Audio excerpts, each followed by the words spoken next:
Hello students, my self खुशबू खान। आज मैं आपको एक और इम्पॉर्टेंट टॉपिक मालवेसी फैमिली का मेंबर, जो मालवेसी फैमिली है, देखिए मालवेसी फैमिली का डिस्क्रिप्शन इस तरह से दे रखा है। ये बीएससी एमएससी के प्रैक्टिकल में दिया जाता है हिबिस्कस रोज़ा साइनेंसिस करने के लिए। ठीक है, जैसे बीएससी थर्ड सेमेस्टर में हिबिस्कस रोज़ा साइनेंसिस का प्रैक्टिकल में आपको दिया जाता है और उसके आपको टैक्सोनॉमी बताने के लिए दिया जाता है प्रैक्टिकल के लिए। ठीक है, और आपके एग्ज़ाम के पॉइंट ऑफ व्यू से भी इम्पॉर्टेंट है। ठीक है, आज मैं आपको हिबिस्कस रोज़ा साइनेंसिस के बारे में बताऊंगी। देखिए, हिबिस्कस रोज़ा साइनेंसिस एक हमारा ऑर्नामेंटल प्लांट है। ऑर्नामेंटल प्लांट जिसको हम खूबसूरती के लिए ग्रोथ कराते हैं। ठीक है, आपने आसपास देखना हिबिस्कस रोज़ा साइनेंसिस, ये प्लांट मालवेसी फैमिली से बिलोंग करता है। ठीक है, मालवेसी एंजियोस्पर्म प्लांट की एक डाइकोट फैमिली है। ठीक है, अगर हम इस प्लांट की हैबिट की बात करें, ठीक है, कैसा प्लांट है? ऑर्नामेंटल पेरेनियल श्रब्स है। पेरेनियल का मतलब, पेरेनियल वो प्लांट होते हैं जो अपनी लाइफ साइकिल मतलब काफ़ी सालों में कंप्लीट करते हैं अपनी लाइफ साइकिल, 2 साल से ज़्यादा। ठीक है, श्रब्स का मतलब क्या होता है? देखिए, हमारे अर्थ पे 3 तरह के प्लांट होते हैं, एक हर्ब्स, श्रब्स और ट्री। हर्ब्स जो छोटे छोटे प्लांट होते हैं जैसे ग्रासेस वगैरह, और जो उनसे थोड़े बड़े होते हैं उनको हम श्रब्स कहते हैं, जैसे कि गुड़हल। देखिए, हिबिस्कस रोज़ा साइनेंसिस को हम चाइना रोज़ भी बोलते हैं और नॉर्मली हिंदी में उसको गुड़हल बोला जाता है। ये एक श्रब प्लांट है। ठीक है, श्रब क्या होते हैं? जो हर्ब से थोड़े बड़े होते हैं, थोड़े हल्के फुल्के, उनमें वुडी कंडीशन पाई जाती है, वुड देखने को मिलती है हमें। अब देखिए, इनमें रूट कैसी होती है? टैप रूट पाई जाती है, टैप। ठीक है, देखिए डाइकोट प्लांट है तो ऑब्वियसली टैप रूट पाई जाएगी, और वो भी ब्रांच का मतलब कि देखिए टैप रूट क्या होती है? जो सीड के रेडिकल से निकलती है ना, सीड के रेडिकल से। ठीक है, इस तरह से। अब ये जब रूट होती है ना, ये काफ़ी सारी ब्रांच शाखाएं बना लेती है।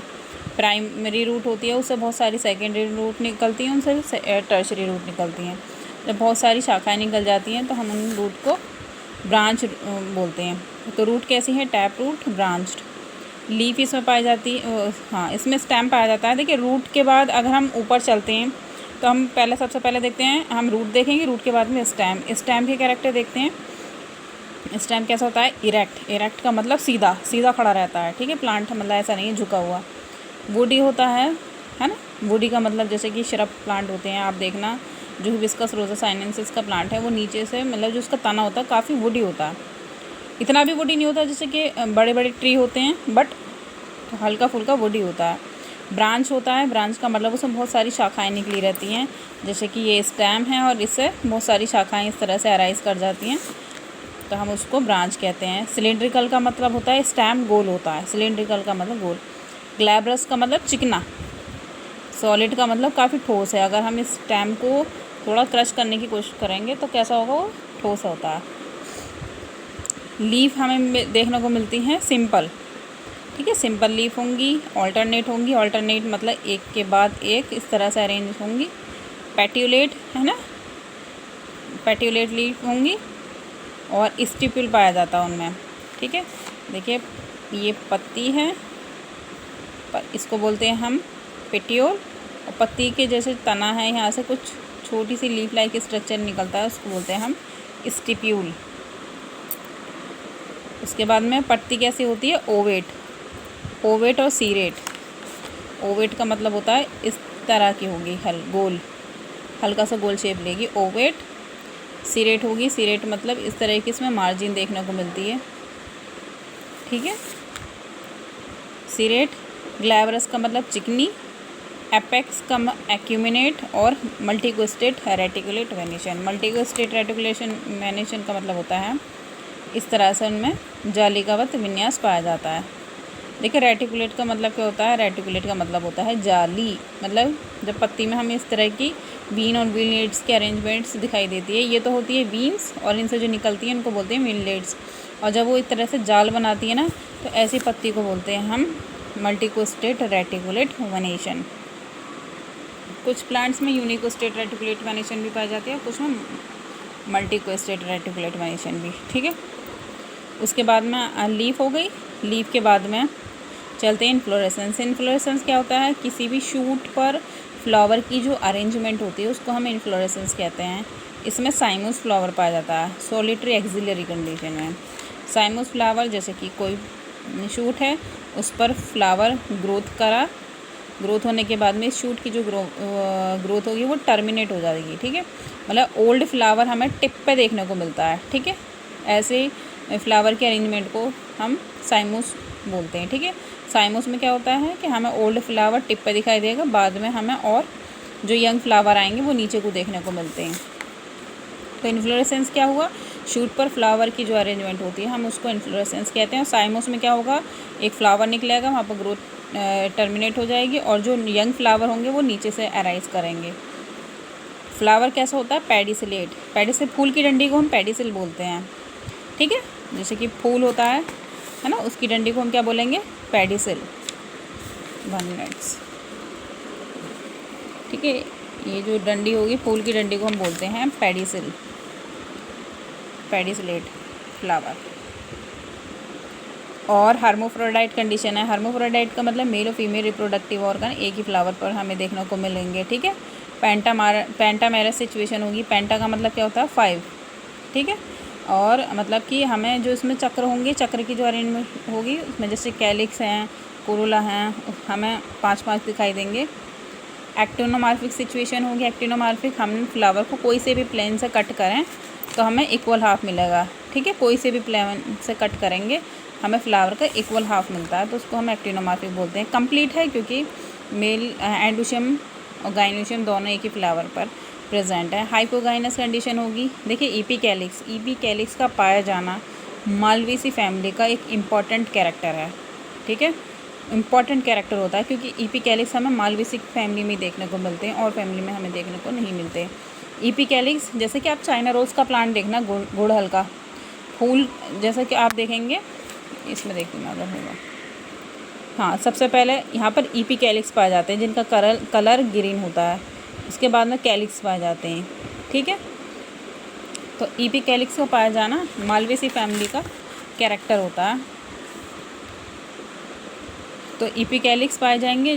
कुछ फ्लावर में हमें 5 देखने को मिलते हैं, कुछ में 7, कुछ में 8 भी देखने को मिलते हैं, ठीक है। EP calyx. फिर आते हैं कैलिक्स होते हैं 5, ठीक है। कैलिक्स की यूनिट क्या होती है? कैलिक्स की यूनिट होती है सेपल्स। और अगर सेपल्स आपस में फ्यूज्ड होते हैं तो हम उस कंडीशन को बोलते हैं गैमोसिपेलस कंडीशन, ठीक है। गैमोसिपेलस जो कि ग्रीन कलर के होते हैं। वो आपको मैंने पहले ही बताया था, जो कैलिक्स का कलर होता है वो ग्रीन कलर का ही होता है सेपल्स का, ठीक है। वेलवेट इसमें एस्टिवेशन होगा। कोरोला इसमें 5 पेटल्स पाए जाते हैं, 5 पेटल्स, ठीक है। जहाँ से मैंने फ्लावर में बताया था पेंटामेरस कंडीशन होगी। पेंटा का मतलब 5 होता है, 5 सेपल्स 5 पेटल्स होंगे। पॉलीपेटलस सिचुएशन होगी। पॉलीपेटलस का मतलब कि होगा जो पेटल्स होंगे वो आपस में फ्री होंगे, ठीक है। और ट्विस्टेड एस्टिवेशन पाया जाता है। गुड़हल के प्लांट में देखना बहुत खूबसूरत पेटल्स की अरेंजमेंट होती है जिसको हम ट्विस्टेड एस्टिवेशन कहते हैं। एंड्रोशियम पाया जाता है। एंड्रोशियम जो होते हैं ना, स्टैमन, एंड्रोशियम की यूनिट स्टैमन होती है। इंडेफिनेट होते हैं। इंडेफिनेट का मतलब होता है अनगिनत। मोनोइडल्फस कंडीशन होगी, ठीक है। और इनमें एक तरह से स्टैमिनल ट्यूब पाई जाती है जिस पर हमें एंड्रोशियम देखने को मिलते हैं। स्टैमिनल ट्यूब का पाया जाना, देखिए ये एक तरह से स्टैमिनल ट्यूब है। स्टैमिनल ट्यूब मालवेसी फैमिली का एक कैरेक्टरिस्टिक्स फीचर होता है। 2 फीचर बहुत इंपॉर्टेंट है मालवेसी फैमिली में, तो ईपी कैलिक्स का पाया जाना और एक स्टैमिनल ट्यूब का पाया जाना, ठीक है। जो स्टैमिनल ट्यूब होती है ना उसमें स्टैमन लगे होते हैं जो कि इनडेफिनेट कंडीशन में होते हैं। इनडेफिनेट का मतलब होता है अनगिनत। उसके बाद में आता है गाइनोशियम। गाइनोशियम इसमें 5 पाए जाते हैं। गाइनोशियम की यूनिट कार्पल्स। कार्पल्स भी कैसे होती है, ठीक है। पेंटाकार्पलरी, सिनकार्पस। सिन का मतलब क्या होता है? जो कार्पल्स होंगी वो जुड़ी हुई होती हैं।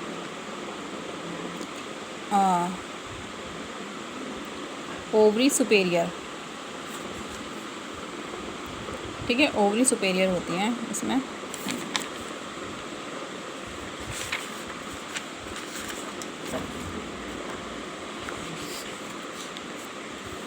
सिनकार्पस। और इसमें एक्साइल प्लेसेंटेशन देखने को मिलता है, ठीक है, एक्साइल प्लेसेंटेशन। और जो इसमें फ्रूट बनता है आफ्टर फर्टिलाइजेशन वो कैप्सूल के रूप में होता है, ठीक है। अगर हम इसका फ्लोरल फार्मूला देखते हैं,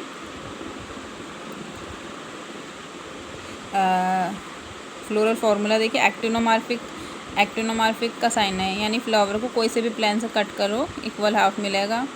ये साइन है हर्माफ्रोडाइट का, यानी मेल और फीमेल रिप्रोडक्टिव ऑर्गन एक ही फ्लावर में प्रेजेंट हैं। इसको बोलते हैं हम कैलिक्स। कैलिक्स की यूनिट होती है सेपल्स। सेपल्स आपस में कैसे हैं, गैमोसिपेलस कंडीशन है, ठीक है, गैमोसिपेलस कंडीशन यानी आपस में ये फ्यूज्ड हैं। फिर आते हैं कोरोला।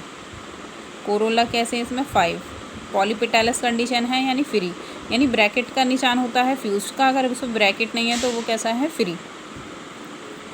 एंड्रोशियम कितने हैं, इसमें इनफाइनाइट पाए जाते हैं, इनडेफिनेट, मतलब उनकी कोई लिमिटेड संख्या नहीं होती है, अनगिनत होते हैं। और स्टेमिनल ट्यूब से अटैच्ड होते हैं, है ना। और जो स्टेमिनल ट्यूब होती है ना वो पेटल्स की तरफ से अंदर से निकलती है, ठीक है, पेटल की तरफ से निकलती है, ठीक है। तो ये दोनों अटैचमेंट शो करते हैं, इसलिए ये साइन है। गाइनोशियम की यूनिट क्या होती है, कार्पल। 5 कार्पल्स होती हैं, है ना। और वो कैसी होती हैं, सिनकार्पस। सिनकार्पस का मतलब आपस में फ्यूज्ड होती हैं। और ओवरी सुपेरियर है तो ये नीचे साइन आया है, ठीक है। ये है हिबिस्कस रोजा साइनेंसिस की टैक्सोनॉमी। आई होप आपको समझ में आया होगा। मेरी वीडियो अच्छी लगी हो तो लाइक करें, शेयर करें, सब्सक्राइब करें। Thanks for watching.